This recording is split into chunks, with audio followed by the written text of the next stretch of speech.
My name is Ellie, Haar, and I live in just outside of Auckland, New Zealand. And I'm the founder of Conscious Trader, a company whose signature brand is Heavenly Himalayan. We create woolen products in Kathmandu, Nepal, sell on U.S. platforms, and the proceeds go back towards educating children and sending them to better schools. I'm going to read my chapter today, The Best Is Yet to Come. My mother died when I was 6 months old from Hodgkin's lymphoma at a time when the diagnosis was a death sentence.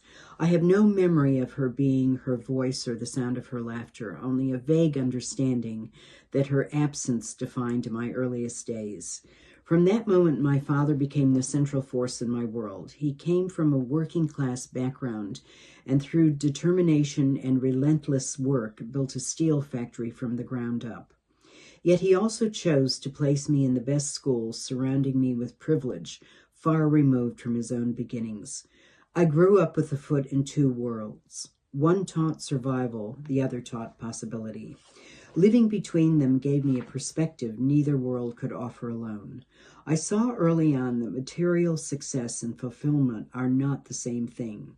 Beautiful houses can still hold emptiness. Perfect families can disguise or hide their pain of abuse, addiction, infidelity, mental illness, and shame behind euphemisms, manicured lawns, and elegant estates. A polished life does not guarantee a meaningful one. When the love of power is pursued more than the practice of love, things begin to fall apart. An affluent person once told me that having money allows people to experience their dysfunctions in comfort. What mattered more to me were experiences, stories, and connections, although I did not know it at the time. I grew up in the tension between two worlds. My father, born in New York but raised in Ukraine on family land, returned to America at 17, sounding every bit the immigrant. Though uneducated, he believed in education and sent me to a private school where the parents of my classmates had gone to Princeton and Yale, carrying surnames synonymous with the auto industry. At home, the contrast was unmistakable. My stepmother was a beautiful Polish immigrant whose family had survived a concentration camp during World War II, made their way to America, and ended up picking cotton in Louisiana. My stepmother had to navigate her way between the immigrant world she came from and the educated so-called upper class that surrounded us. I, too, was learning about the societal crossing as I had to stand among blue blood, old money families, studying their manners, their apparent ease, and the invisible codes of a world so different from my own. My father employed immigrants in his steel factory and brought them home, asking me to teach them English, as well as how to read and write. He always seemed to expect more from me than I felt ready for, like calling customers about overdue invoices. So often I would push back and say, "I'm just a kid." Only much later did I see that those moments were teaching me. Resilience and reinvention were major themes throughout my childhood. Sitting at the kitchen table, teaching grown men to read and seeing their struggles, I vowed I would never be powerless before words. I studied Latin and Greek through high school, making sense of English derivations, and studied the dictionary at night. I read unusual books for a child, the Aeneid of Virgil among them, as if the ancient words might offer some sort of protection. If I could articulate the world, I could belong in it. It was a wonderful school, empowering and modeling responsibility and service during an unstable time in my life when my parents were divorcing. I was afraid to speak up in some classes, yet bold in other arenas, like running for class president. Adventure called early, first as a high school exchange student in France and then during college, to an archaeological excavation in Italy. With no training, I somehow talked my way onto an Italian archaeological dig. I was developing an instinct for people and an appetite for possibility. I had a good work ethic and loved the freedom of travel, running around Europe with friends, dreaming of becoming a news correspondent.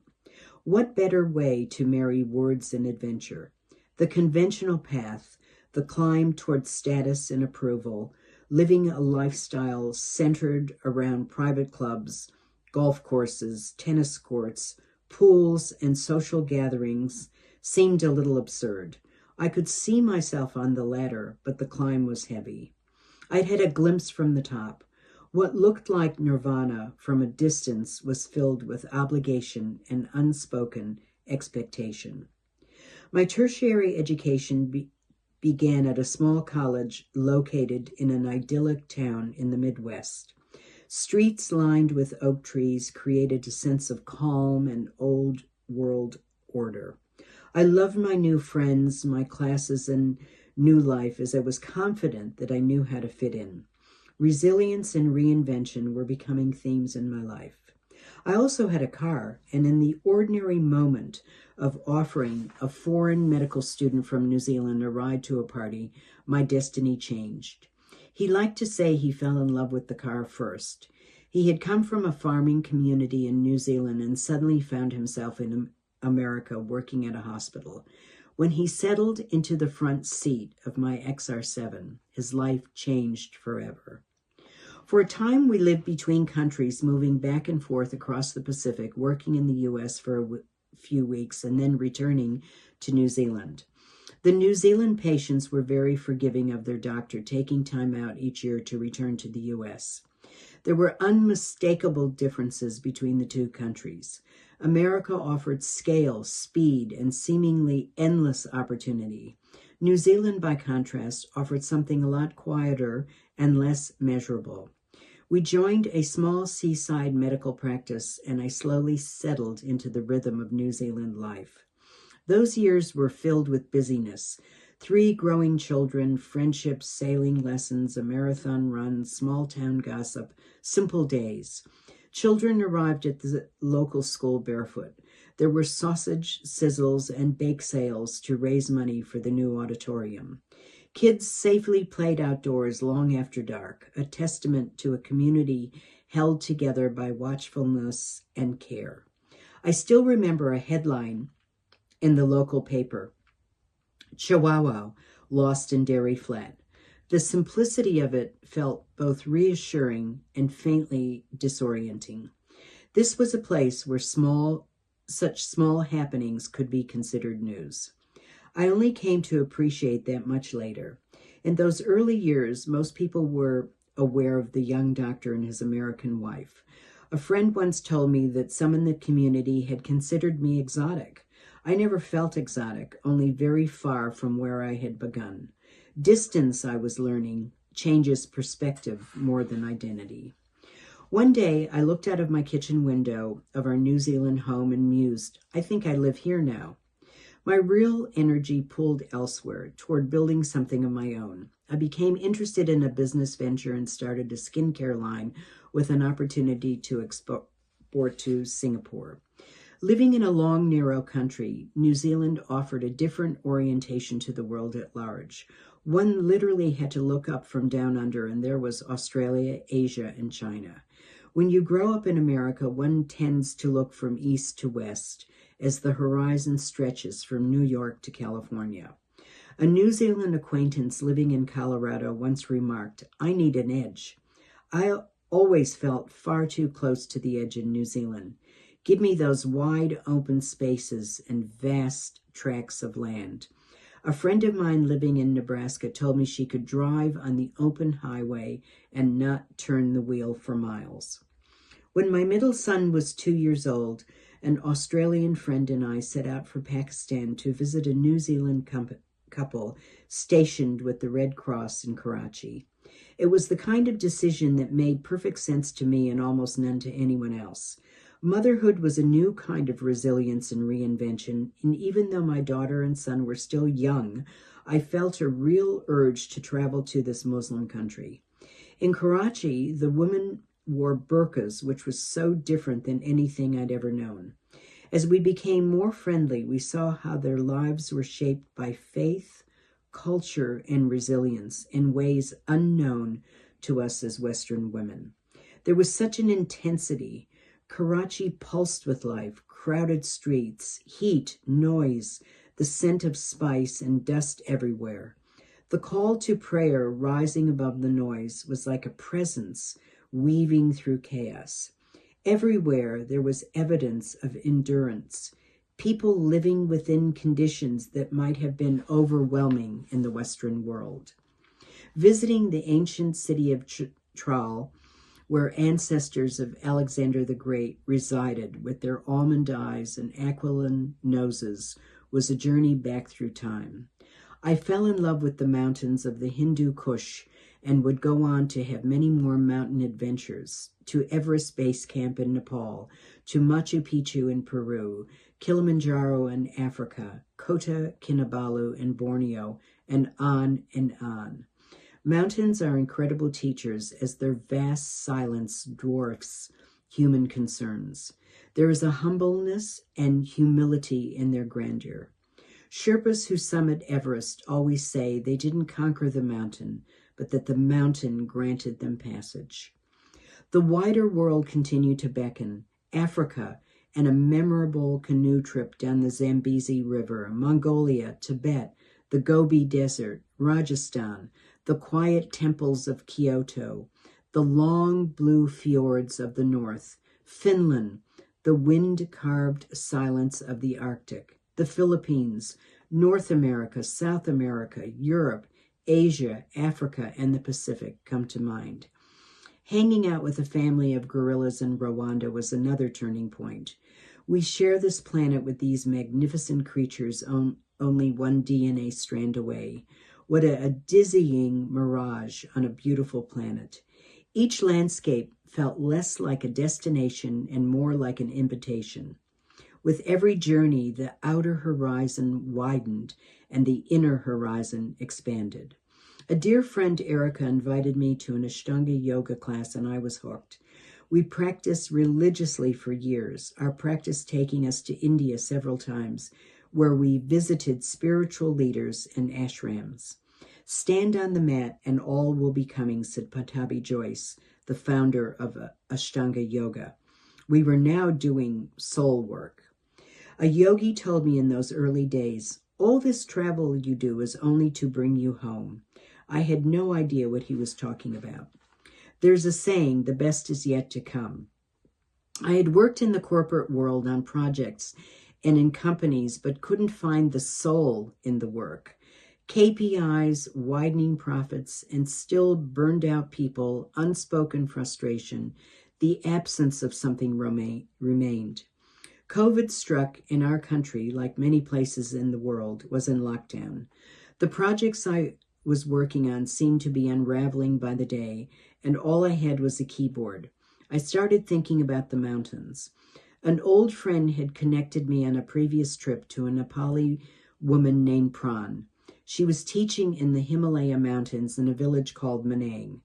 Manang is a high mountain district in northern Nepal on the northern side of the Annapurna range near the Tibetan border.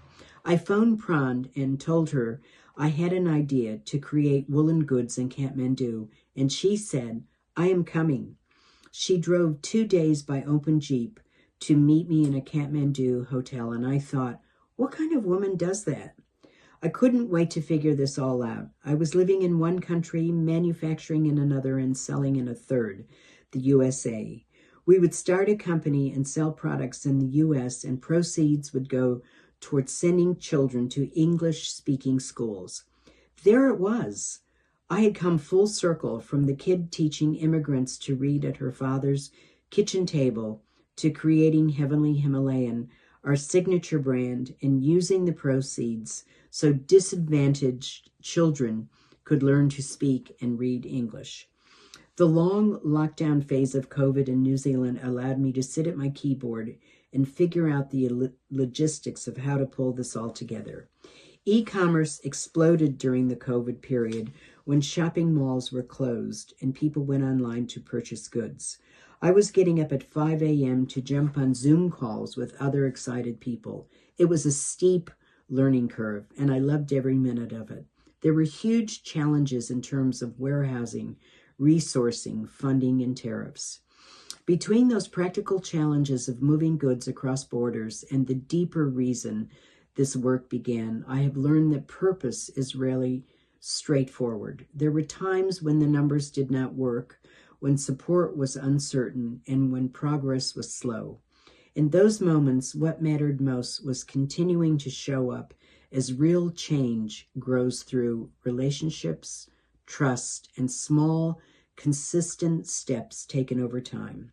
In Nepal, in parts of Africa, and in many places that rarely appear in headlines, women begin each day with quiet determination. Their resilience is not dramatic, yet it sustains families and shapes futures.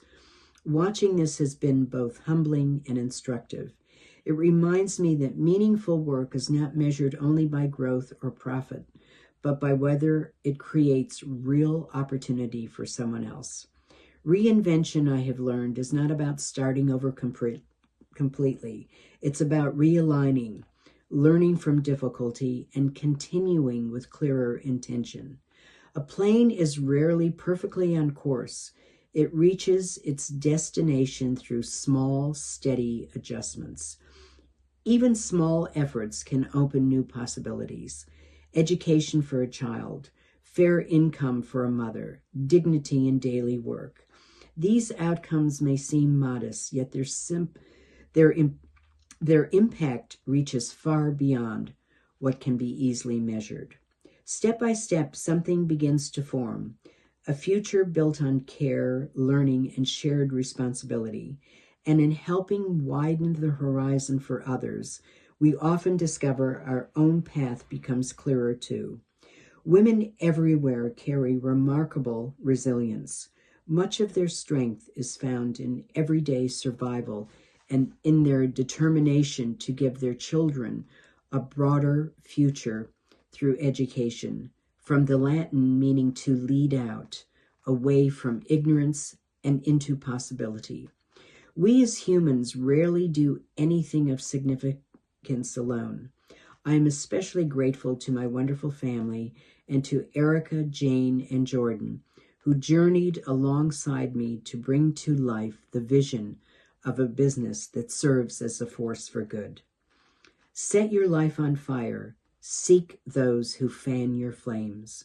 Rumi. Throughout my life, I've been surrounded by people and their stories of resilience and reinvention.